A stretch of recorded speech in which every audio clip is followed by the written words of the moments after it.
Electric വാഹനത്തിന് mileage കൂടുതൽ കിട്ടാൻ എന്ത് ചെയ്യണം?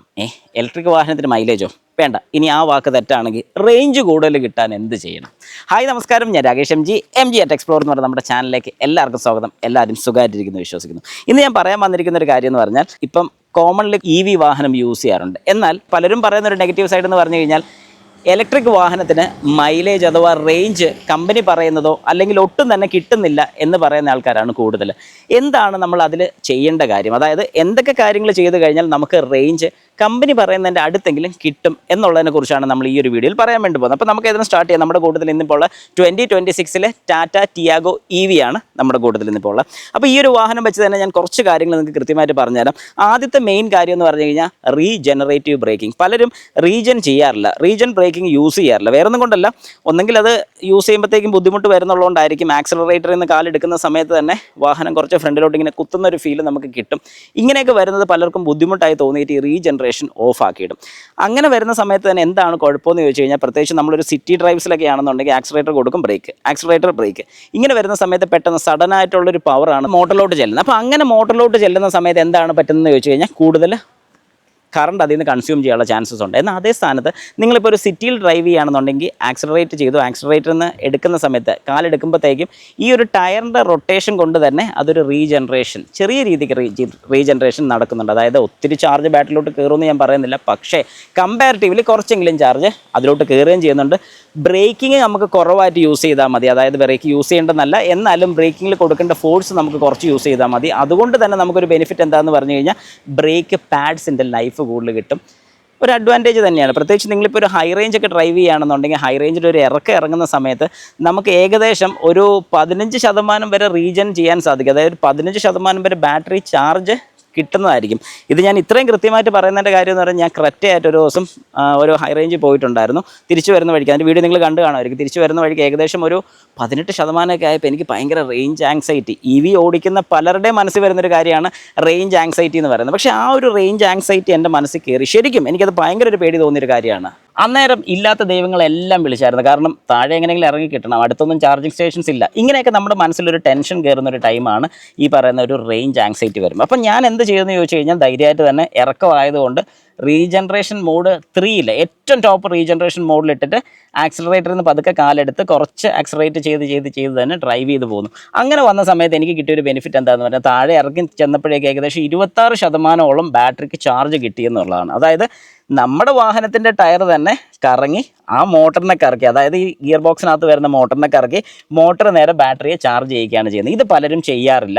ഈ ഒരു കാര്യം കൃത്യമായിട്ട് ചെയ്യുകയാണെങ്കിൽ തന്നെ നിങ്ങളുടെ വാഹനത്തിൻ്റെ ബാറ്ററി ചാർജ് ഓട്ടോമാറ്റിക്കായിട്ട് കുറച്ചെങ്കിലും ചെയ്യുന്നതായിരിക്കും. അതുകൊണ്ട് തന്നെ നമുക്ക് കുറച്ചുകൂടെ കൂടുതൽ റേഞ്ച് കിട്ടും. അത് ഒന്നാമത്തെ കാര്യം. ഇനി ഒരു സംശയം കൂടെ നിങ്ങളുടെ മനസ്സിൽ വരും, ഈ റീജനറേഷൻ മോഡ് ഞാൻ ഏറ്റവും ടോപ്പായിട്ട് ഇടാൻ പറഞ്ഞായിരുന്നു. അപ്പോൾ ഈ റീജൻ ഏറ്റവും ടോപ്പ് ഇട്ടുകൊണ്ട് എല്ലായിടത്തും ഡ്രൈവ് ചെയ്യാൻ പറ്റുമോ? പാടില്ല, തെറ്റാണ്.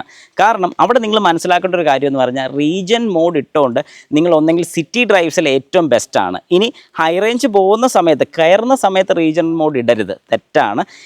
ഇറങ്ങുന്ന സമയത്ത് റീജൻ മോഡ് ഇടണം. പിന്നെ ഹൈവേസിൽ നല്ല രീതിക്ക് നിങ്ങൾ ക്രൂസ് ചെയ്ത് പോകാൻ ഉദ്ദേശിക്കുന്നുണ്ടെങ്കിലും റീജൻ മോഡ് ഓഫാക്കി ഇടുന്നത് നല്ലതാണെന്ന് ഞാൻ സജസ്റ്റ് ചെയ്യും. കാരണം നല്ലൊരു വഴിയാണ്. നന്നായിട്ട് കാല് കൊടുത്ത് നമ്മൾ പോകുന്ന സമയത്ത് ഒന്ന് ജസ്റ്റ് സ്പീഡ് കുറയ്ക്കാൻ വേണ്ടി ആക്സിലറേറ്ററിൽ നിന്ന് കാലെടുത്താൽ അന്നേരം ഈ വാഹനം പെട്ടെന്ന് ബ്രേക്കിംഗ് ചെയ്യുന്ന രീതി, അല്ലെങ്കിൽ പെട്ടെന്ന് ആ ഫോഴ്സ് കൊണ്ട് വാഹനത്തിനെ നിർത്താൻ വേണ്ടിയുള്ളൊരു രീതി വരികയാണ്. അപ്പോൾ അങ്ങനെ വരുന്നത് ശരിക്കും പറഞ്ഞാൽ തെറ്റായ രീതിയാണ്. അന്നേരം നമുക്ക് കൂടുതൽ ബാറ്ററിയുടെ കൺസപ്ഷൻ പിന്നെയും വരും, കാരണം ആ ഒരു സ്പീഡ് റീജനറേറ്റ് ചെയ്യാൻ വേണ്ടി. അപ്പോൾ അങ്ങനെ വരുന്ന ഈ 2 സിറ്റുവേഷൻസിൽ നിങ്ങളത് ഒഴിവാക്കണം. അതുപോലെ തന്നെ ഇനി രണ്ടാമത്തെ പോയിന്റ്, സ്മൂത്തായിട്ട് ആക്സിലറേറ്റ് ചെയ്യുക. കാരണം നമുക്ക് 2 മോഡുകൾ മിക്ക വാഹനങ്ങളിലും വരുമായിരിക്കും. ഒരു സിറ്റി മോഡ് അല്ലെങ്കിൽ 3 മോഡ്, സിറ്റി, നോർമൽ, സ്പോർട്സ് അല്ലെങ്കിൽ ക്രൂസ് എന്ന് പറഞ്ഞൊരു മോഡ് കാണും. ചിലതിൽ 2 മോഡാണ് വരുന്നത്. അപ്പോൾ ഈ ഒരു വാഹനത്തിൽ 2 മോഡാണ് വരുന്നത്. സിറ്റിയും വരുന്നുണ്ട്, സ്പോർട്സ് മോഡും വരുന്നുണ്ട്.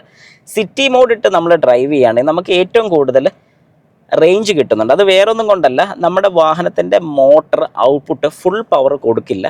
ത്രോട്ടിൽ ചെയ്യുന്നതിൻ്റെ അനുസരിച്ച് വളരെ ഗ്രാജുവലായിട്ട് മാത്രമേ അതിൽ പവർ കൊടുക്കത്തുള്ളൂ. അതുകൊണ്ടാണ് പതുക്കെ അതിൻ്റെ സ്പീഡ് ഗെയിൻ ചെയ്ത് വരുന്നത്. എന്നാൽ അതേ സ്ഥാനത്ത് നമ്മൾ സ്പോർട്സ് മോഡ് ഇടുകയാണെങ്കിൽ പെട്ടെന്ന് സഡനായിട്ടായിരിക്കും അതിൻ്റെ ഒരു ഫോഴ്സ് കിട്ടാൻ വേണ്ടി ബാറ്ററി എന്നുള്ള ഫുൾ ചാർജ് നമ്മുടെ മോട്ടറിലോട്ട് കൊടുക്കുകയും ചെയ്യും. പെട്ടെന്ന് അവനെ പവർ ഔട്ട്പുട്ട് എടുക്കും. അപ്പോൾ അങ്ങനെ വരുന്ന സമയത്ത് നമ്മുടെ ബാറ്ററി പെട്ടെന്ന് ഡ്രെയിൻ ആയി പോകാനുള്ള ചാൻസസ് കൂടുതലാണ്. അപ്പോൾ അങ്ങനെ ഡ്രെയിൻ ആയി പോകുന്നതുകൊണ്ടാണ് സ്പോർട്സ് മോഡ് ഇടുന്ന സമയത്ത് വ്യക്തമായിട്ട് നമുക്ക് വേണ്ടി ഇവിടെ കാണാൻ സാധിക്കും. ഇപ്പം നിങ്ങൾക്ക് ഇവിടെ കാണാം, ഒരു 46 ആണ് ഇപ്പോൾ കൊടുത്തിരിക്കുന്നത്. അതായത് 46 കിലോമീറ്റർ ഇപ്പോൾ ഓടാനുള്ള ചാർജ് ഉണ്ട്, 85%.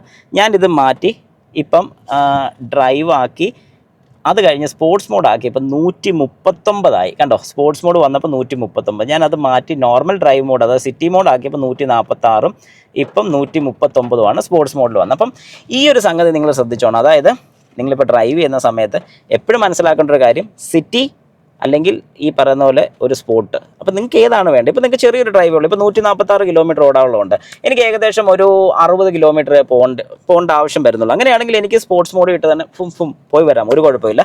അപ്പോൾ നമ്മൾ ആ ഒരു രീതിക്ക് പ്ലാൻ ചെയ്യുന്ന ഏറ്റവും അത്യാവശ്യമാണ്. ഞാൻ ഈ പറഞ്ഞ കാര്യങ്ങളൊക്കെ നിങ്ങൾ ശ്രദ്ധിച്ചു കഴിഞ്ഞാൽ, പ്രത്യേകിച്ച് ഹൈവേയിൽ ഞാൻ പറഞ്ഞായിരുന്നു ഡ്രൈവ് ചെയ്യുന്ന സമയത്ത് റീജൻ ഓഫ് ചെയ്തിരുന്നതാണ് ഏറ്റവും നല്ലത്, ഏറ്റവും ലോ ഇടുന്നതായിരിക്കും നല്ലത്. അത് മാത്രം നിങ്ങളുടെ മനസ്സിൽ വെച്ചേക്കുക. പിന്നെ ഈ പറയുന്ന പോലെ സ്പോർട്സ് മോഡും സിറ്റി ഡ്രൈവും അതും കൂടെ ഒന്ന് ചെക്ക് ചെയ്യുക. ഈ രണ്ട് കാര്യങ്ങൾ മെയിനായിട്ടുണ്ടെന്നുണ്ടെങ്കിൽ തന്നെ നിങ്ങളുടെ ഇലക്ട്രിക് വാഹനത്തിൻ്റെ റേഞ്ച് ആങ്സൈറ്റി ഇല്ലാതെ കഴിവത് ഓടിക്കാൻ സാധിക്കും. ഇനി ഇലക്ട്രിക് വാഹനമായിട്ട് നിങ്ങൾ ഇറങ്ങുന്ന സമയത്ത് ലോങ് ഡ്രൈവ് ഒക്കെ പോവുകയാണെങ്കിൽ എവിടെയൊക്കെയാണ് ചാർജിങ് സ്റ്റേഷൻസ് ഒക്കെ ഉള്ളതെന്നും ആ ചാർജിങ് സ്റ്റേഷൻസിൻ്റെയൊക്കെ കൃത്യമായിട്ട് അവിടെ വർക്കിംഗ് ആണോ എന്നും, അത് ഇപ്പോൾ എത്ര പേര് ചാർജ് ചെയ്യുന്നുണ്ടെന്നൊക്കെ അറിയാനുള്ള ഒരുപാട് ആപ്ലിക്കേഷൻസ് ഉണ്ട്. അത് ഏതെങ്കിലും ഒന്ന് ഡൗൺലോഡ് ചെയ്തിട്ട് അത് ചെക്ക് ചെയ്ത് പോകുന്നത് എപ്പോഴും നല്ലതാണെന്ന് ഞാൻ സജസ്റ്റ് ചെയ്യും.